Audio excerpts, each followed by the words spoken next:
وأشهد أن محمدا عبده ورسوله اللهم صل وسلم وبارك على سيدنا محمد في الأولين وصل وسلم وبارك على سيدنا محمد في الآخرين وصل وسلم وبارك على سيدنا محمد في الملأ الأعلى إلى يوم الدين.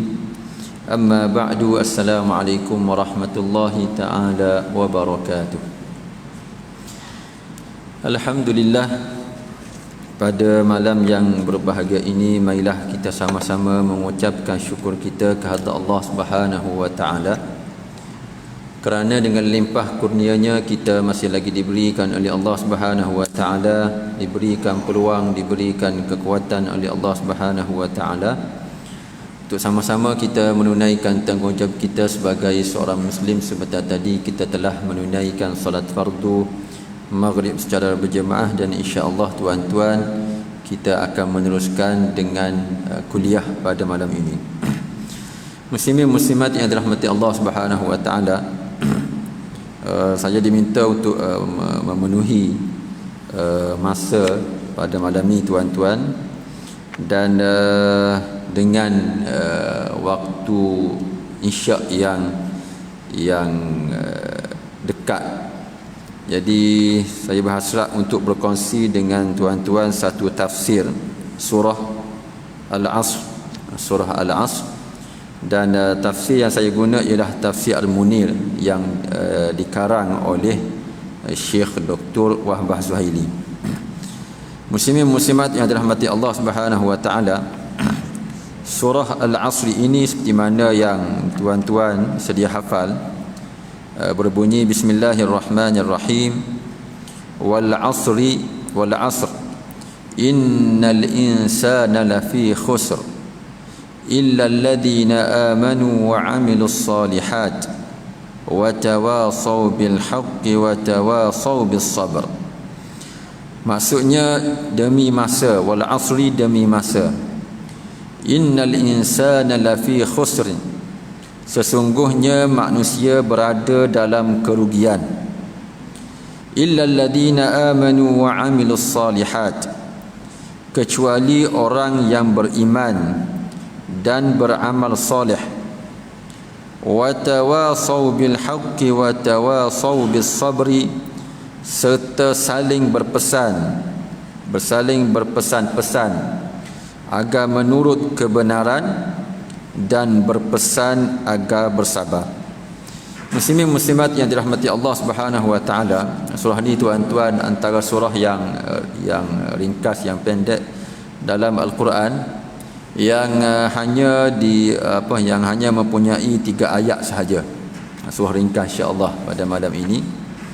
Dan surah ini seperti mana yang sering mungkin kita belajar tafsir Al-Quran, antara perkara pertama yang kita akan kongsikan ialah berkenaan dengan latar belakang kepada penurunan surah, kerana ia akan memberikan gambaran kepada kita tentang fokus dan juga tumpuan dakwah Nabi SAW pada waktu tersebut. Jadi surah ini tuan-tuan diturunkan oleh Allah Subhanahu wa taala ketika mana Nabi kita berada di Mekah Al-Mukarramah, sebelum daripada Nabi berhijrah ke Madinah Al-Munawwarah. Dan kita telah kongsikan sebelum ini mungkin banyak kali bahawa Mekah ini satu tempoh masa di mana Nabi SAW dakwah baginda fokus kepada iman, fokus kepada mendidik manusia, mengajak manusia beriman kepada Allah Subhanahu wa taala, mengajak manusia supaya jadi orang baik, menjadi seorang Islam, menjadi seorang yang sebelum ini tidak beriman kepada Allah, kepada beriman kepada Allah. Itu merupakan fokus yang menjadi tumpuan dakwah Nabi SAW ketika mana Nabi berada di Mekah. Berbeza dengan Nabi berada di Madinah, fokus pada waktu tersebut ialah berkenaan dengan hukum hakam, berkenaan dengan undang-undang, berkenaan dengan kita kata peraturan yang menjadi dasar ataupun undang-undang kepada agama yang dibawa oleh Nabi SAW, Maka oleh kerana itulah ketika mana di Mekah ini tuan-tuan, banyak hadis atau banyak ayat Al-Quran diturunkan berkenaan dengan hukum hakam, berkenaan dengan kewajipan berpuasa Ramadan, berkenaan dengan haji, berkenaan dengan banyak perkara lah, berkenaan dengan hudud dan seumpama dengannya. Kerana itu fokus ataupun dakwah Nabi SAW pada waktu tersebut. Jadi surah ini tuan-tuan sebagai menggambarkan latar belakang apa yang diusahakan oleh Nabi SAW yang cuba dibawa, diterapkan oleh Allah Subhanahu Wa Taala, iaitu berkenaan dengan pembentukan seorang manusia Islam yang beriman kepada Allah dan berbuat amal soleh, berbuat amal soleh secara umum. Jadi surah ini oleh kerana itulah maka surah ini disebut sebagai surah Makkiyah, surah yang dinisbahkan kepada Makkah Al-Mukarramah, yang mana Allah Subhanahu Wa Taala menurunkan surah ini ketika mana Nabi berada di Mekah. Dan muslimin muslimat yang dirahmati Allah Subhanahu Wa Taala, surah ini dinamakan surah Al-Asr kerana Allah Subhanahu Wa Taala bersumpah dengannya pada permulaan surah ini. Baik perkataan Al-Asr yang kita baca wal asr, bahasa Arab yang maksudnya masa. Kalau kita sebut fi hadzal asri, maksudnya ialah pada masa ini, pada zaman ini. Fi asrina, pada masa kita, pada zaman kita. Jadi al-asru itu makna asalnya ialah masa. Al-asru itu maksud masa. Cuma ada satu kataan al-asru itu yang kita guna untuk waktu asar. Itu dah jadi istilah. Tapi asal perkataannya maksudnya ialah masa, zaman. Bahasa mudah kita zaman lah. Cuma telah menjadi istilah kepada waktu yang tertentu, waktu asar. Tapi masih lagi digunakan sebagai makna umum. Fi hadzal asri, pada masa ini, pada zaman ini.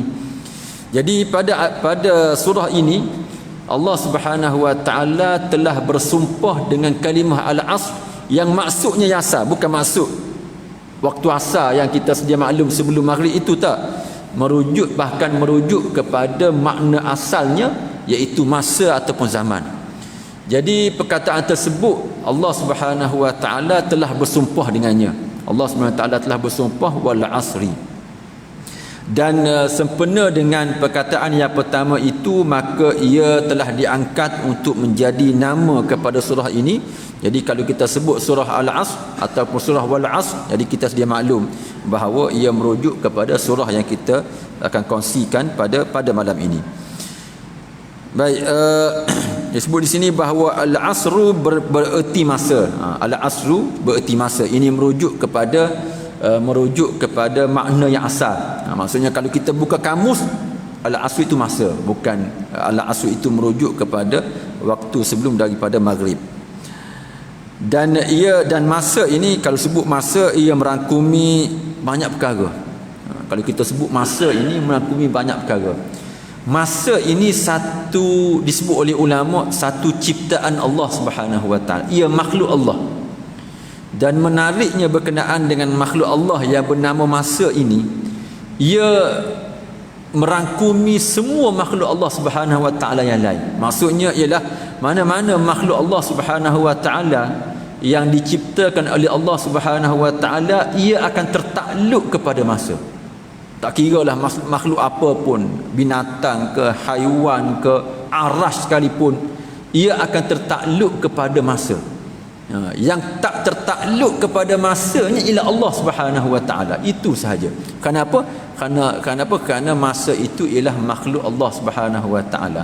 Jadi oleh kerana itulah maka ulama kita menyebut berkenaan dengan akidah, kita kena mensucikan Allah Subhanahu Wa Taala. Selain daripada mensucikan Allah daripada tempat yang juga merupakan makhluk Allah Subhanahu Wa Taala, kita juga mensucikan Allah Subhanahu Wa Taala daripada masa. Tak terikat dengan masa. Yang terikat dengan masa ini ialah makhluk. Jadi kalau sebut masa ini memang banyak perkara lah akan kita kata akan terbabit sama. Kerana semua makhluk Allah Subhanahu Wa Taala ini akan terikat dengan masa. Semua kejadian, semua peristiwa, semua keadaan ia akan terikat dengan masa. Baik, kemudian pengarang ada menyebut berkenaan dengan kaitan surah dengan surah sebelum ini. Jadi surah Al-Quran kita ini dia ada susunan.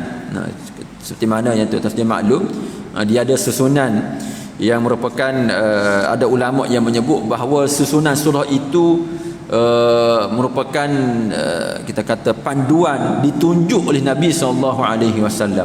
Ada ulama yang menyebut bahawa susunan itu kita kata ijtihad daripada para sahabat. Tapi walau apapun surah itu tuan-tuan susunannya ada munasabah antara satu sama lain. Ada kaitan antara satu sama lain. Jadi di sini disebut bahawa surah Al-Asr ini ada kaitan dengan surah yang sebelumnya, iaitu surah At-Takatsur. Alhaakumut Takatsur. Alhaakumut Takatsur dari sudut susunan diletakkan sebelum daripada surah Al-Asr. Jadi ulama menyebut bahawa dalam surah At-Takatsur telah dijelaskan tentang perbuatan asyik mengejar dunia dan hidup dan mati kerana dunia, dan itu merupakan perkara yang tercela. Kalau kita belajar ataupun kalau kita baca tafsir surah At-Takatsur, At-Takatsur itu sejak daripada ayat yang pertama sampai ayat yang terakhir, dia menyebut berkenaan dengan perangai manusia yang hidupnya tuan-tuan cari harta, cari dunia, hatta zurtumul maqabir. Akhirnya bila? Akhirnya sampai masuk kubur.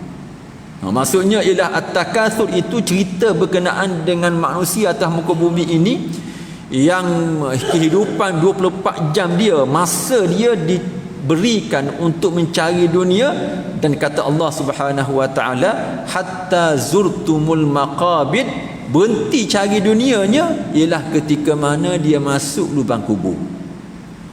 Dan itu kata Allah Subhanahu Wa Taala dalam surah At-Takatsur, itu perkara yang tercela, dan dia akan tahu, dia akan kita kata Allah sebut kalla saufa ta'lamun, engkau akan tahu nanti bahawa apa yang engkau buat itu tak dapat apa pun kecuali masuk ke neraka Allah Subhanahu Wa Taala. Jadi itu cerita berkenaan dengan kandungan surah At-Takatsur.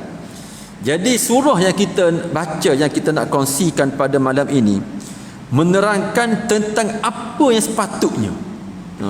Yang pertama tu cerita berkenaan dengan apa yang manusia buat, yang manusia fokus. Surah kita ni tuan-tuan berkenaan dengan apa yang sepatutnya kita buat.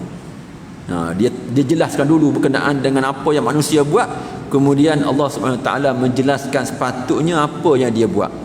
Bukan cari dunia, bukan kejar dunia sampai kata ingat kubur kecuali apabila masuk kubur. Jadi itu bukan yang sepatutnya diminta oleh Allah Subhanahu Wa Taala. Jadi disebut di sini bahawa apa yang sepatutnya menjadi matlamat yang perlu dititik beratkan oleh manusia, iaitu beramal dan iaitu beriman dan beramal soleh. Itu fokus kepada surah ini yang menjadi panduan Allah Subhanahu Wa Taala berikan kepada manusia. Setelah daripada Allah Subhanahu Wa Taala sebut bahawa perkara yang Allah tak suka, terlalu cari dunia sampaikan tak teringat lubang kubur, ataupun tak teringat bahawa dia akan masuk kubur nanti. Kemudian secara ringkasnya disebut bahawa seperti mana yang kita kongsikan ataupun makna yang kita telah baca, bahawa surah ini secara umumnya ialah panduan kepada kita untuk kita hidup atas muka bumi Allah Subhanahu Wa Taala. Surahnya 3 ayat sahaja, tapi kata ulama cukup kalau kita nak menjadikan kita panduan apakah prinsip yang perlu kita letak dalam hidup kita atas muka dunia ni, cukup dengan 3 ayat ni. Kata Imam Syafi'i, dia kata kalaulah orang ramai, kalaulah kita semua ambil surah ni sebagai panduan, cukup. Maksudnya kalau kita nak satu panduan yang ringkas, cukup dengan surah ini. Dan kadang-kadang para sahabat radhiyallahu taala anhum apabila minta nasihat daripada Nabi SAW, ada kalanya mereka menyebut bahawa supaya Nabi berikan nasihat tapi jangan banyak sangat. Dalam salah satu daripada hadis Abu Darda tak silap, bahawa beliau pernah sebut kepada Nabi SAW, wahai Rasulullah, ausini, wahai Rasulullah, berikanlah kepada aku satu wasiat, satu pedoman, satu panduan, tapi jangan banyak sangat.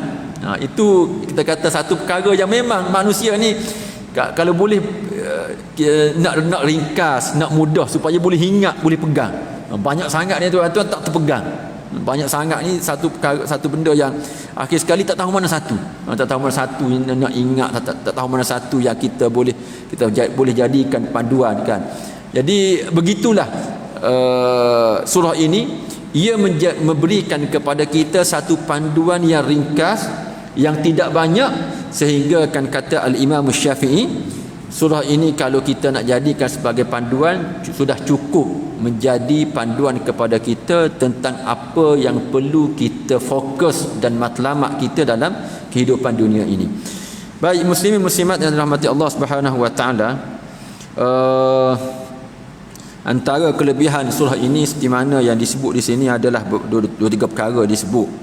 Antaranya yang seperti yang saya kongsikan sebentar tadi, bahawa imam kita Imam Syafi'i menyebut bahawa ia menjadi satu panduan yang ringkas yang mencukupi kepada kita untuk kita highlightkan dalam kehidupan.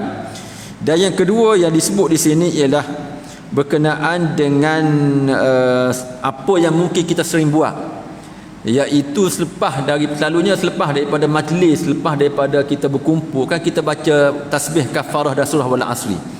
Kita selalu kita bacakan tasbih kafarah dan surah wal asri. Itu tuan-tuan sebenarnya dibuat oleh para sahabat. Yang kita buat tu, yang pengurusi majlis lalu sebut kita tutup, kita sudahi dengan bacaan tasbih kafarah dan surah wal asri, ia sebenarnya dibuat oleh sahabat Nabi SAW. Dan Al-Imam Al-Baihaqi ada meriwayatkan perbuatan amalan tersebut dengan lafaznya yang bermaksud apabila terdapat dua sahabat Rasulullah SAW bertemu, mereka tidak akan berpisah melainkan salah seorang akan membaca surah Al-Asri sampai habis kepadanya, kemudian barulah mereka memberi salam satu salam kepada, maksudnya memberi salam antara satu sama lain. Jadi apa yang kita baca itu memang dibuat oleh para sahabat, yang tujuan asalnya untuk kita memperingati di kita masing-masing berkenaan dengan kehidupan, berkenaan dengan matlamat hidup atas muka. Ia bukan sekadar upacara. Kita tu mungkin oleh kerana terlalu biasa buat tersebut, jadi dia jadi sekadar upacara. Kita tak ambil kisah pun apa maksud dia, tak ambil kisah pun apa yang ditekankan dalam surah tersebut. Tapi para sahabat mereka buat demikian untuk mengambil, kita kata mengambil peringatan, sentiasa memberi peringatan bahawa kehidupan ini ialah berkenaan dengan amalan dan juga berkenaan dengan keimanan. Jadi sekurang-kurangnya kita tahu pada malam ini bahawa apa yang kita buat itu ada merupakan amalan daripada para sahabat radhiyallahu taala anhum ajma'in. Kemudian juga disebut di sini berkenaan dengan surah ini pernah seorang nabi palsu. Seorang nabi palsu dia cuba untuk dia cuba untuk reka satu surah yang kita kata yang dia nak lawan lah khusus surah ini. Disebut bahawa Allah Subhanahu wa taala telah menurunkan surah wal asri ini yang hanya 3 ayat sahaja kepada Nabi SAW. Kemudian adalah seorang nabi palsu yang mungkin tuan-tuan pernah dengar nama dia, Musailamah Al-Kadzab. Namanya Musailamah, yang apabila dengar bahawa surah ini diturunkan oleh Allah Subhanahu wa taala kepada Nabi Muhammad, jadi dia pun tuan-tuan, dia sebut bahawa saya pun ada juga surah yang Allah turun. Dia pun sebutlah surah dia. Surahnya disebut di sini ya wabar innama anta aznadu wa sadar. Adalah dia punya rekaan dia yang dia dakwa bahawa itu merupakan surah yang juga diturunkan oleh Allah SWT kepada dia. Tapi apabila orang dengar, orang yang mendengarnya akan kata bahawa engkau tahu bahawa kami dah tahu kamu ni penipu. Maksudnya ialah dengan lafaz yang disebut tu memang jauh sekali berbeza dengan lafaz yang diturunkan betul-betul kepada Nabi kita Muhammad SAW. Jadi mereka sebut bahawa engkau wahai Muhammad Musailamah, engkau diri tahu bahawa kami dah sedar bahawa engkau tu seorang penipu. Bawa satu rekaan yang jauh sekali nak sama dengan apa yang disebut, apa diturunkan oleh Allah Subhanahu Wa Taala. Baik, kita masuk kepada tafsiran, sedikit perkongsian berkenaan dengan tafsiran surah ini. Baik, ayat yang pertama seperti mana yang saya kongsikan sebentar tadi, maksudnya ialah wal asri, demi masa. Demi ini terjemahan kepada sumpah lah, kita katakan. Kita kata demi Allah, maksudnya bersumpah. Bersumpah ini bagi kita orang Islam, kita tidak dibenarkan bersumpah kecuali dengan nama Allah. Kita tak dibenarkan bersumpah kecuali dengan nama Allah. Ada pendapat yang lain menyebut kecuali nama Allah dan juga dengan Nabi Muhammad SAW. Maksudnya ialah kita tak boleh bersumpah dengan benda-benda yang lain. Ulama menyebut bahawa kerana Allah itu merupakan yang paling tinggi, yang paling kita pegang dalam kehidupan kita. Dan sumpah ini apabila kita buat, kita sedang memberikan komitmen. Apabila kita bersumpah itu maksudnya kita sedang memberikan komitmen. Dan komitmen yang ada pada orang Islam yang apabila dia berpegang hanya kepada firman Allah, kepada Allah Subhanahu Wa Taala. Jadi oleh kerana itulah para ulama menyebut bahawa tak boleh bersumpah dengan nama lain kecuali dengan nama Allah Subhanahu Wa Taala. Allah Subhanahu Wa Taala dalam Al-Quran bersumpah dengan banyak benda. Kita bacakan wal laili idza saja wadduha. Banyak benda Allah SWT bersumpah. Dan ulama menyebut bahawa oleh kerana sumpah ini merupakan, kita sebut satu perkataan yang kita kata yang bernilai dalam hidup kita sebagai orang Islam. Apabila Allah SWT bersumpah, ia menggambarkan bahawa perkara tersebut mempunyai kepentingan ataupun satu kedudukan yang tinggi di sisi Allah Subhanahu Wa Taala. Maksudnya bukan sebarangan. Makhluk Allah yang banyak-banyak ni, hanya beberapa makhluk sahaja yang Allah sebutnya sebagai sumpah. Antara yang kita sebut di sini ialah wal asri, masa. Dan masa ini kalau kita melihat dalam Al-Quran, bukan wal asri saja yang Allah bersumpah dengan masa. Wadduha, demi waktu duha juga masa. Wal laili idza saja, demi waktu malam juga masa. Wasyamsi wadduhaha, demi matahari dan duhanya itu juga masa. Maksudnya ialah dalam Al-Quran, masa itu ada beberapa masa yang disebut oleh Allah Subhanahu Wa Taala yang Allah angkat sebagai sumpah. Dan ini kata ulama menunjukkan kepada kita bahawa masa ini satu perkara yang penting dalam kehidupan. Satu perkara yang penting dalam kehidupan. Al-Imam Ghazali dalam kitabnya, antaranya ialah kitab Al-Bidayatul Hidayah, beliau menyebut bahawa dalam banyak-banyak benda yang manusia miliki ini, masalah satu-satunya perkara yang tak boleh ditukar ganti. Maksudnya kalau kita tuan-tuan ada kereta, ada rumah, ada duit, ada harta, ada anak, ada isteri, ada keluarga, hilang tuan-tuan, kita boleh cari ganti. Hilang itu kita boleh usahakan untuk dapat ganti. Tapi masa itu satu perkara yang kata Imam Ghazali tak ternilai. Kenapa? Kerana tak boleh diganti lagi. Sehingga kan kata Imam Ghazali, ketika mana engkau bergembira, kamu usaha untuk tambah duit, tambah harta, kan kita gembirakan. Apabila kita berusaha dan pada tak lama selepas daripada tu kita dapat apa yang kita dapat, harta, kita dapat duit dan seumpamanya. Kata Imam Ghazali, kalaulah seseorang itu sedar bahawa apa yang sebenarnya bernilai dalam hidup dia, dia tidak akan terlalu gembira ketika mana duit dia bertambah. Kenapa? Kerana duit dia bertambah, memang bertambah. Tapi ketika mana duit dia bertambah, umur dia berkurangan, masa dia berkurangan. Kan kita usaha-usaha tuan-tuan, pada akhir bulan dapat gaji, gembiralah kita dapat gaji. Tapi pada masa yang sama kita sebenarnya telah berlalu kehilangan 1 bulan dari sudut masa. Jadi kata Imam Ghazali, kalau orang tu dia tahu di mana letak duduknya apa yang dia ada sebenarnya, dia tidaklah terlalu gembira dengan harta yang bertambah, tapi dia akan rasa sedih, dia akan rasa terkilan dengan masanya yang berlalu, tapi dia tak buat apa-apa. Dia tak buat apa-apa.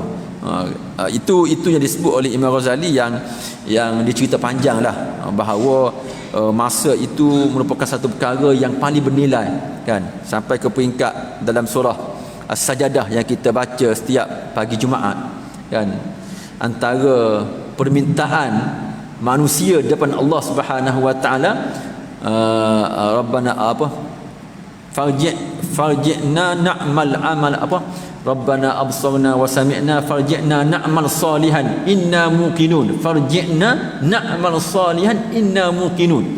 Dalam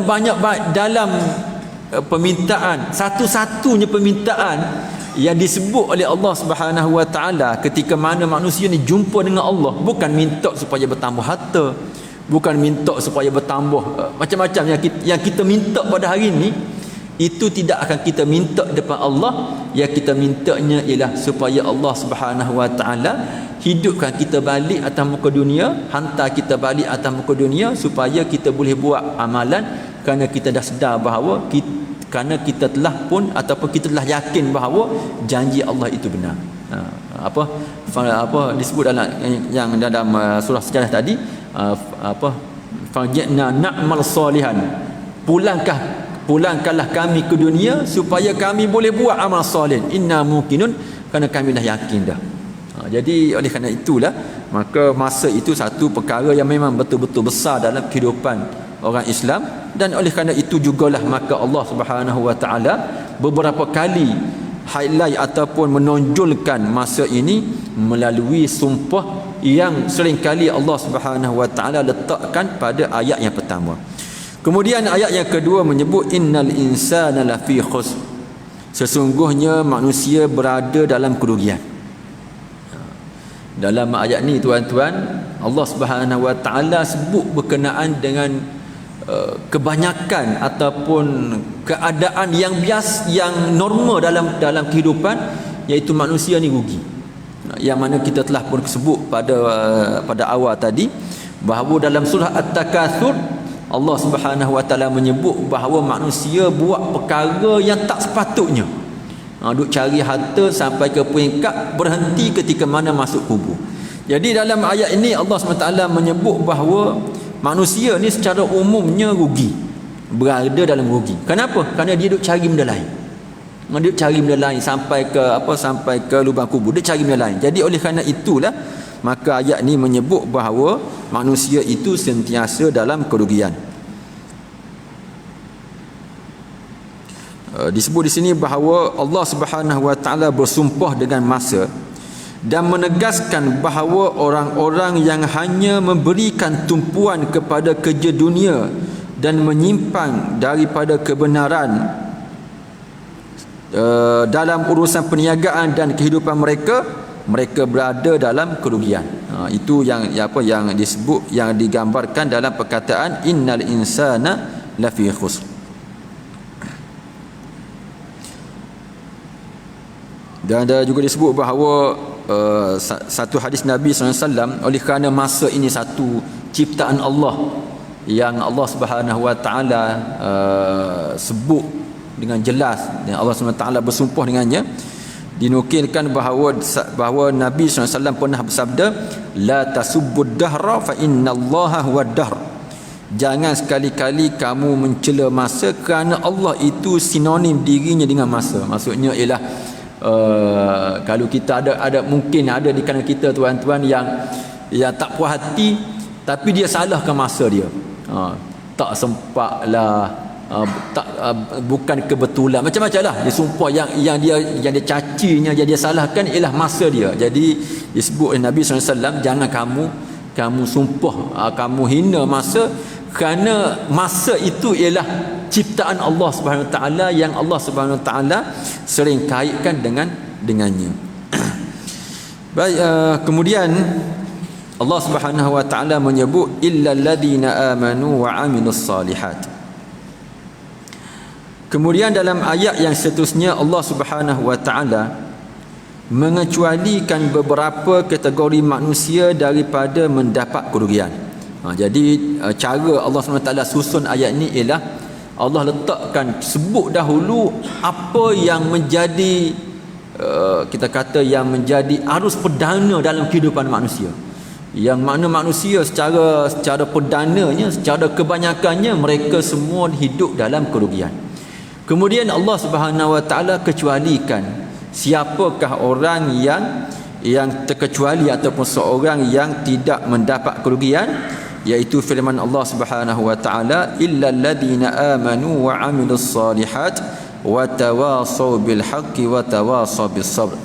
Kecuali orang yang beriman dan beramal soleh dan mereka saling berpesan agar menurut kebenaran dan berpesan agar sabar. Dalam ayat ni tuan-tuan ada 4 perkara. 4 perkara yang Allah sebut sebagai ciri orang yang tak rugi. 4 perkara yang Allah SWT sebut sebagai ciri orang yang tidak rugi. Yang pertama sekali beriman. Beriman ini, dan disebut oleh ulama bahawa bil iman ni dia kena duduk sekali dengan beramal soleh. Dia kena duduk sekali dengan beramal soleh. Al-Imam Ghazali dalam kitab dia disebut bahawa untuk kita tak rugi ni, iman tu insya-Allah lah kita termasuk dalam golongan orang yang beriman kepada Allah. Kita orang Islam, orang mukmin insya-Allah. Cuma dalam ayat ini menyebut bahawa untuk tidak rugi ini dia bukan sekadar beriman.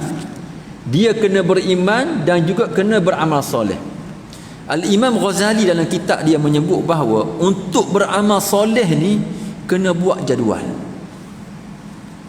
Untuk beramal soleh, untuk orang itu jadi orang yang amal soleh, ada amalan soleh, kata Imam Ghazali, dia kena buat jadual dalam hidup dia. Dia maksudnya ialah orang beriman yang hidup dia mengikut arus. Disebut situ mengikut arus. Apa yang ada depan mata dia buat. Kan? Kalau ketika mana orang ajak makan, dia pergi makan. Orang ajak bekerja, dia pergi bekerja. Orang tak ada ajak apa-apa, dia tidur. Maksudnya ialah tak ada jadual dalam hidup dia. Dia buat apa yang kebetulan ada yang berlaku kepadanya. Kata Imam Ghazali, orang ni rugi. Walaupun dia orang beriman. Jadi orang beriman mengikut Al-Imam Ghazali dalam kitabnya Bidayatul Hidayah, amal solehnya dia kena buat jadual. Bahkan kata Imam Ghazali, jadual yang kamu buat jangan sekali-kali kamu langgar. Maksudnya ialah masa yang kita peruntukkan untuk amalan demikian, untuk kita buat demikian, jangan lebih, jangan kurang. Itu cerita panjang lah. Kalau boleh baca apa yang disarankan oleh Imam Ghazali, kita akan jumpa lah bahawa dia sebut demikian. Kena buat jadual. Kerana amal soleh ni kata beliau, kita tak akan boleh hidup penuh dengan amal soleh kecuali kita kena buat jadual, kerana ia akan membantulah. Disebutlah siapa-siapa yang buat jadual dalam hidupnya akan berkat. Siapa-siapa yang buat jadual dalam hidupnya berkat. Maksud jadualnya sebagai contohlah, hari Jumaat kita baca surah Al-Kahfi sebagai contoh, kan. Disebut oleh Imam Ghazali, antara yang betul-betul ditekankan oleh beliau ialah waktu lapang selepas daripada solat duha, selepas daripada solat zuhur, selepas daripada solat asar, dan selepas daripada waktu isyak. Waktu ini kata Imam Ghazali ditekankan betul-betul apa yang sepatutnya kita buat. Itu insya-Allah lain kali lah kita akan kongsikan. Baik, itu yang kedua yang disebut tadi. Selain daripada beriman, yang keduanya ialah beramal soleh. Dan orang yang beramal soleh tapi tak beriman juga rugi. Kan dalam kehidupan kita, kita mungkin banyak dengar dah bahawa ada orang sana dia dermawan, dia bantu orang, dia tolong orang, dia macam-macam dia buat. Tapi tuan-tuan tak beriman, bukan orang Islam. Ia juga tuan-tuan akan kerugian pada hari akhirat nanti. Baik, dan yang seterusnya, ciri yang seterusnya ialah berkenaan dengan watawasau bil haqqi, iaitu berpesan-pesan untuk buat kebaikan, buat kebaikan. Ini kata ulama merujuk kepada beriman, amal soleh merujuk kepada manfaat pada diri kita sendiri. Tapi berpesan-pesan, saling menasihati kepada satu sama lain, itu manfaat kepada masyarakat. Manfaatnya kepada masyarakat. Jadi antara disebut oleh Allah Subhanahu Wa Taala, orang yang tak rugi ini, orang yang beruntung ini ialah orang yang mereka akan saling menasihati sesama sendiri untuk buat kebaikan. Kerana ada kalanya hidup ini perlu kepada, kita kata perlu penasihat orang lah. Yang paling apa yang jelas yang Nabi sering sebut ialah berkenaan dengan orang yang ditipu musibah. Dan orang yang ditipu musibah ni, kita kena berikan nasihat, kita kena berikan satu peringatan supaya bersabar. Jadi itu berkenaan dengan nasihat. Dan yang terakhir sekali ialah kena banyakkan bersabar. Dan empat ini kata Allah Subhanahu Wa Taala, mereka akan beruntung. Jadi saya rasa setakat tu lah kot, insya-Allah kan. Itu empat perkara ni kita akan jadikan sebagai panduan, sebagai ciri hidup kita. Insya-Allah kita akan beruntung dan bukan tergolong di kalangan mereka yang rugi. Jadi itulah tuan-tuan yang boleh saya kongsikan pada malam ini. Apa yang baik itu datang daripada Allah Subhanahu Wa Taala, yang kurang itu datang daripada kelemahan diri saya sendiri. Apa yang baik itu kita jadikan sebagai panduan, sebagai ingatan, dan yang buruk itu kita jadikan sebagai sempadan. Aqulu qawli hadza wa astaghfirullah li wa lakum. Wassalamu alaikum warahmatullahi taala wabarakatuh. A'udzubillahi minasyaitonir rajim. Bismillahirrahmanirrahim. Ya Rabbana lakal hamdu kama yanbaghi li jalalika wajhika wa 'azimi sultanik. La uhsi thanan 'alaika anta kama athnaita 'ala nafsik. Allahumma ij'alna minal ladzina yastami'una al-qawla fayattabi'una ahsanah. Rabbana atina fid dunya hasanatan wa fil akhirati hasanatan wa qina 'adzaban nar. Wa sallallahu ala sayyidina Muhammad wa ala alihi wa sahbihi wa sallam. Walhamdulillahi rabbil alamin. Alhamdulillah.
استوي عليكم يرحمنا ويرحمكم الله.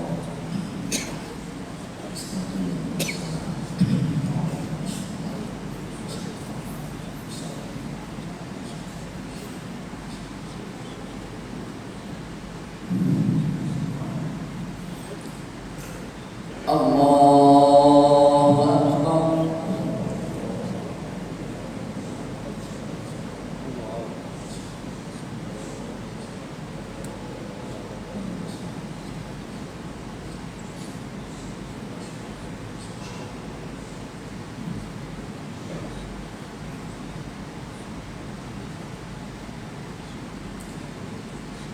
Bismillahirrahmanirrahim.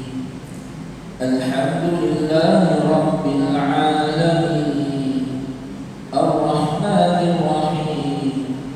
Maliki yawmiddin. Iyyaka na'budu wa iyyaka nasta'in.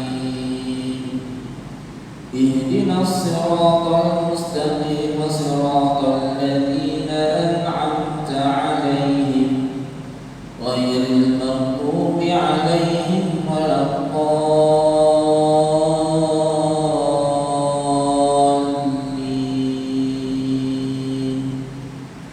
Amin.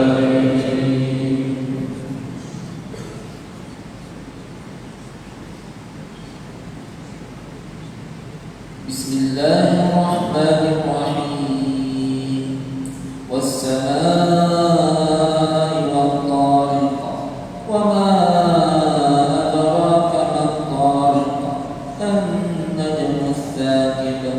In kullu nafsin lamma 'alayha hafiz. Falyanzuril insanu mimma khuliqa. Khuliqa min ma'in dafiq. Yakhruju min bayni as-sulbi wat-tara'ib. Innahu 'ala raj'ihi laqadir. Yawma tubla as-sara'ir.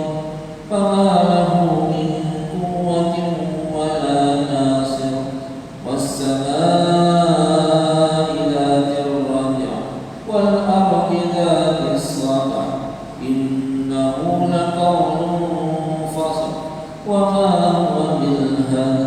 Innahum yakiduna kaydan wa akidu kaydan. Famahhilil kafirina amhilhum ruwaida.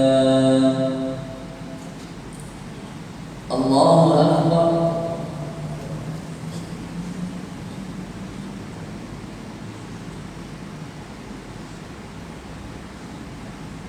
Sami'allahu liman hamidah.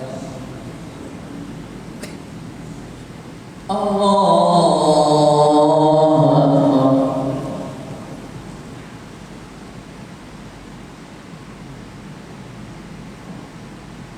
Allahu Akbar.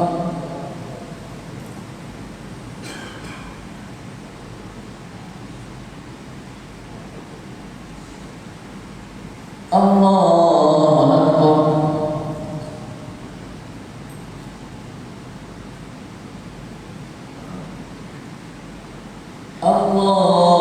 Allahu Akbar. Bismillahirrahmanirrahim. Alhamdulillahi rabbil alamin. Ar-Rahmanir Rahim. Maliki yawmiddin. Iyyaka na'budu wa iyyaka nasta'in. Ihdinas siratal mustaqim, siratal ladzina an'amta 'alaihim ghairil maghdubi 'alaihim waladdallin.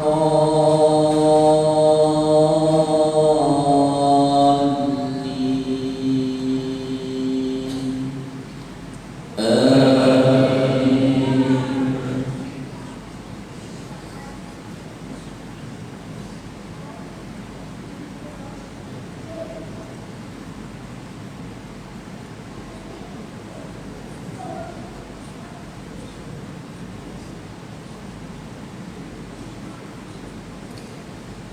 Bismillahirrahmanirrahim. Tabbat yada abi lahabin wa tabb. Ma aghna anhu maluhu wa ma kasab. Sayasla naran dhata lahab. Wa imra'atuhu hammalatal hatab. Fi jidha hablum min masad. Allahu Akbar.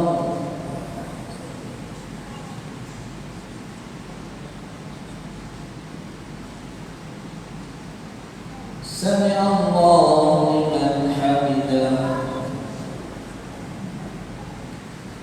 Allahu Akbar.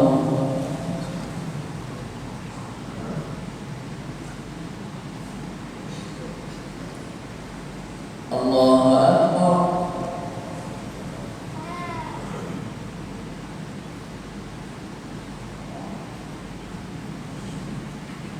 Allahu Akbar.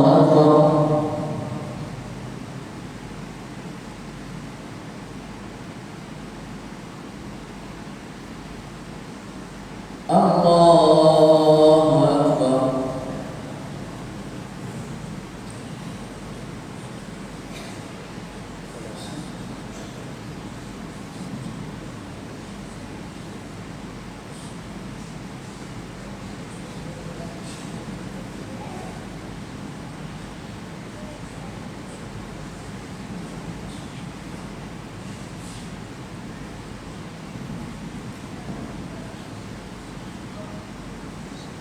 Allahu Akbar.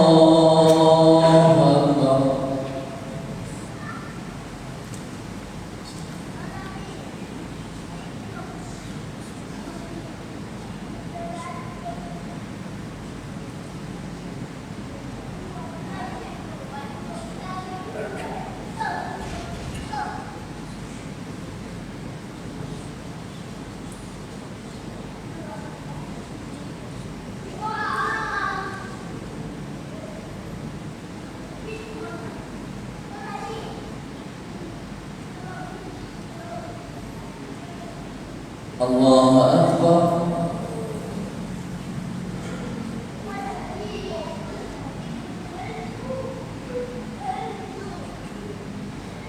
Sami'a Allahu liman hamidah. Allahu Akbar. Allahu Akbar.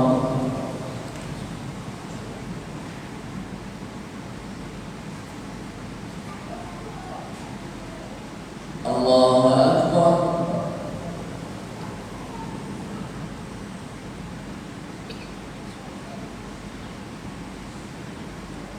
Allahu Akbar.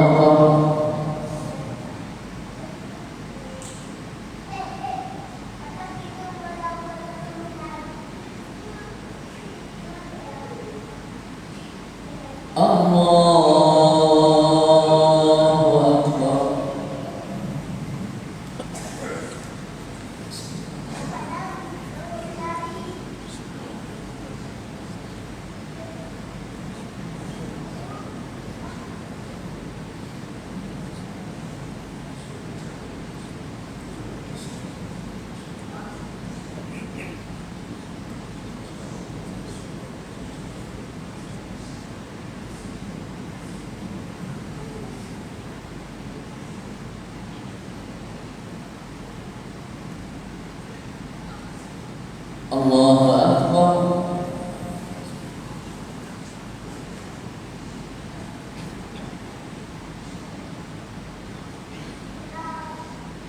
Sami'a Allahu liman hamidah. Allahu Akbar.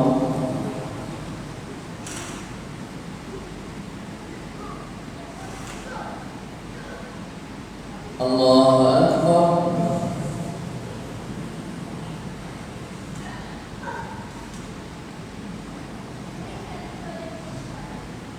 Allahu Akbar.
Assalamualaikum warahmatullahi.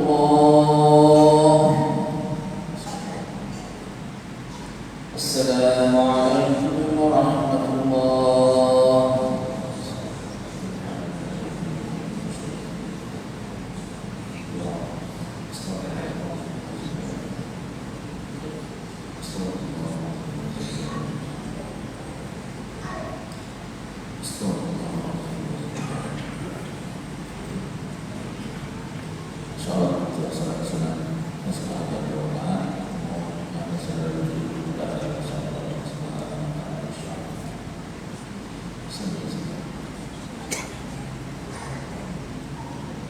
Allahu Akbar.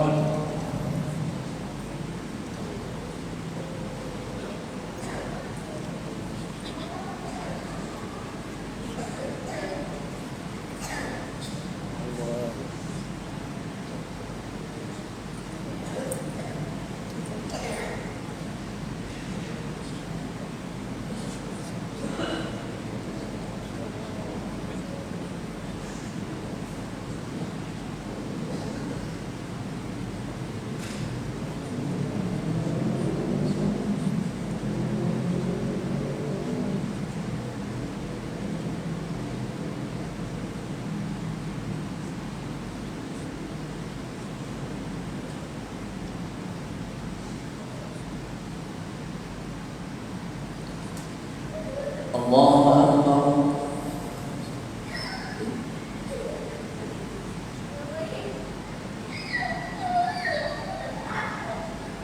Sami Allahu liman hamidah. Allahu Akbar.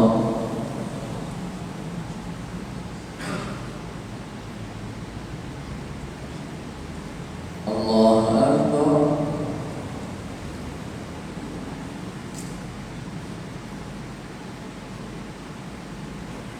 Allahu Akbar.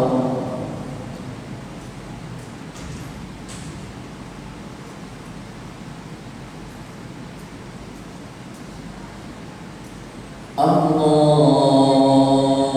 Akbar.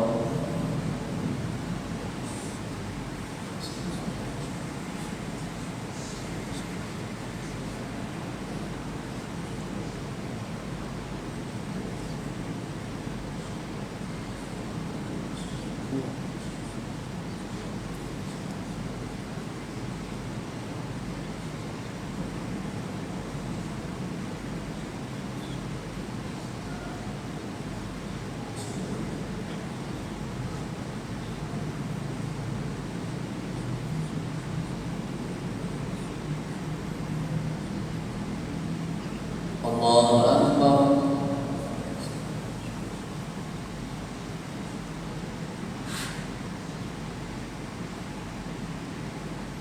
Sami Allahu liman hamidah.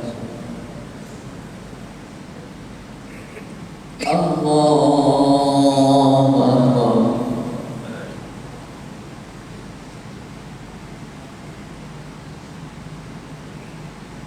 Allahu Akbar.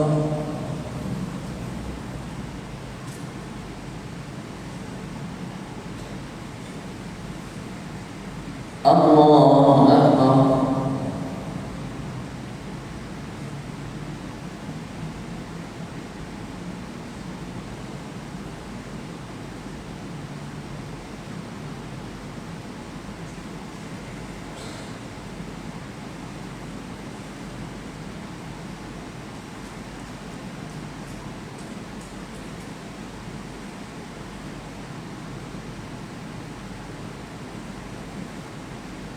Allahu Akbar.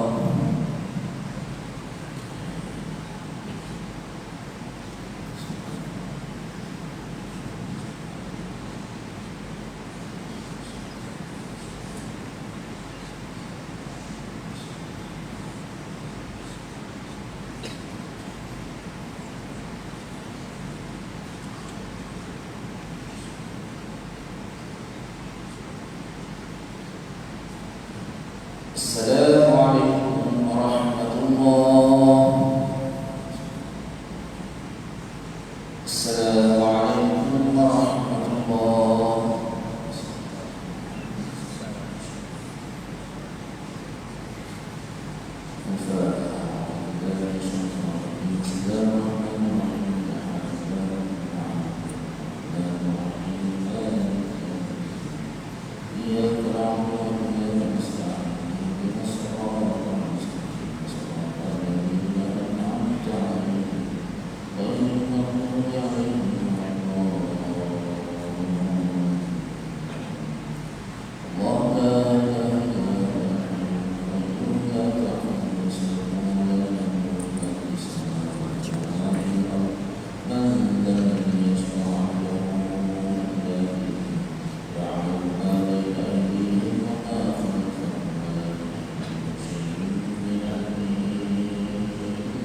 بل على وجهه أهدى من يمشي سويا على صراط مستقيم قل هو الذي أنشأكم وجعل لكم السمع والأبصار والأفئدة قليلا ما تشكرون قل هو الذي ذرأكم في الأرض وإليه تحشرون ويقولون متى هذا الوعد إن كنتم صادقين قل إنما العلم عند الله وإنما أنا نذير مبين فلما رأوا زلفة سيئت وجوه الذين كفروا وقيل هذا الذي كنتم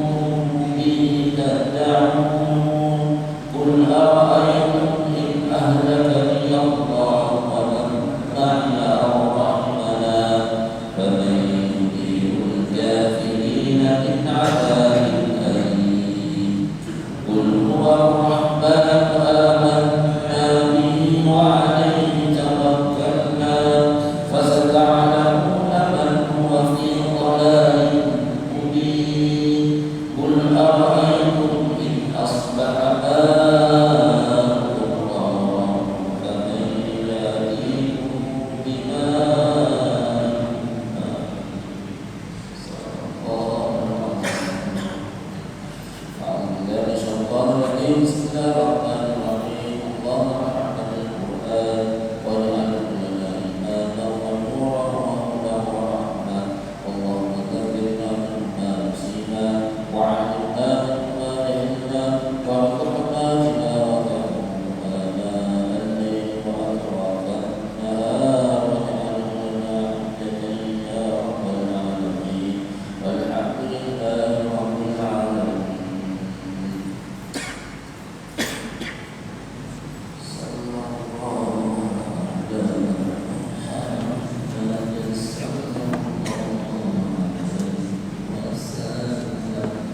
صلى الله